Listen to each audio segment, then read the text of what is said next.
illustrated story of the talented Canadian drummer and lyricist Neil Peart, main actor of the progressive rock band Rush, trio composed of Neil Peart, Geddy and Lifeson between 1974 and 2018.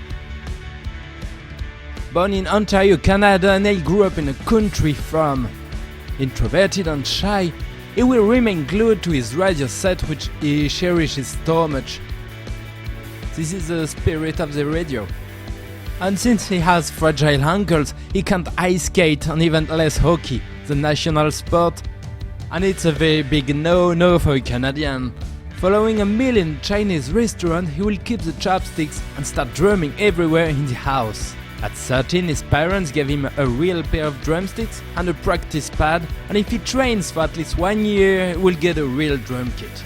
His passion for drums has started. He plays in bands, and since he's on a very tight budget, Neil can't replace his broken drumsticks. So he flips them over and plays with the other hand. Playing with the sticks upside down allows a more powerful sound, just like his favorite drummers Keith Moon and John Bonham. Neil dreams of becoming a professional drummer, but in the meantime he sells tourist souvenirs near a fairground. At 18, he leaves for a trip to London, which will turn into a real cold shower. Deeply and philosophically marked, he will write the lyrics of Anthem. 1974, back in Canada, he applied for the position of drummer in a Canadian group. He got there in shorts, with a dilapidated Ford Pinto BBQ and his drum kit stored in garbage cans. The two fellows are very skeptical, but his impressive drumming technique immediately conquered Geddy, his bassist and singer, Lifeson, the guitarist. But what really makes the difference was his crazy Keith Moon style. Rush will become a trio and inseparable friends. Neil Peart is a free electron and is a bit like the Starman.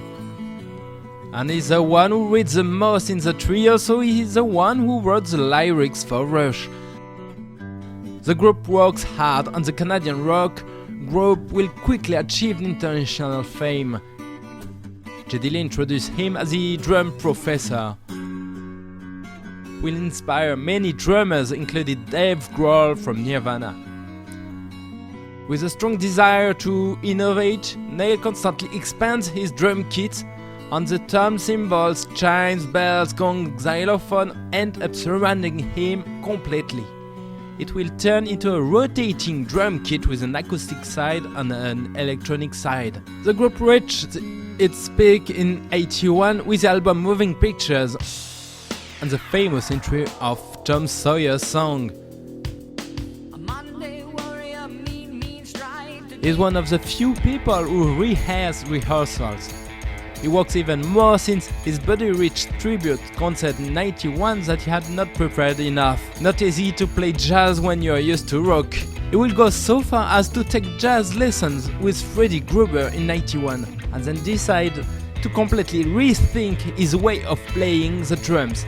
Immortalized in the video tutorial A Work in Progress, a way to apologize to Buddy Rich. The group Rush changed tours and recordings on a hellish train, culminating with 5 albums in 4 years and 300 concerts per year. The Dark Tunnel era for Neil. So an overview of the other two: Red Barchetta in 1981, the instrumental YYZ in 1981,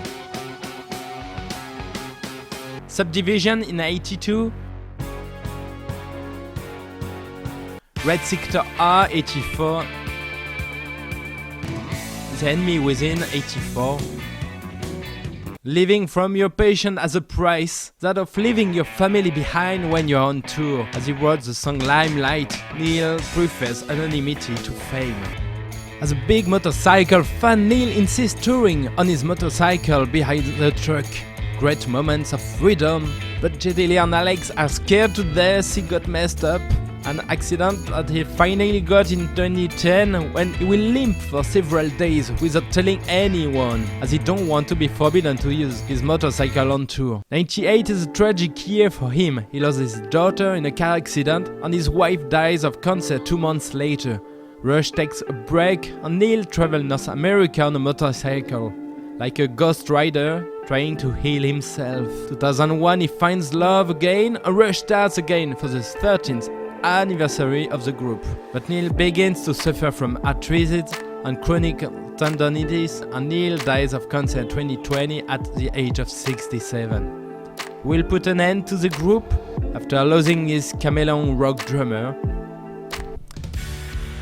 So that's it, it's over for the little story of Neil Peart, and here is a portrait of the humble, shy man who thought that the ultimate goal of a musician's career is to become a source of inspiration for others. We can say that Neil has more than achieved his goal.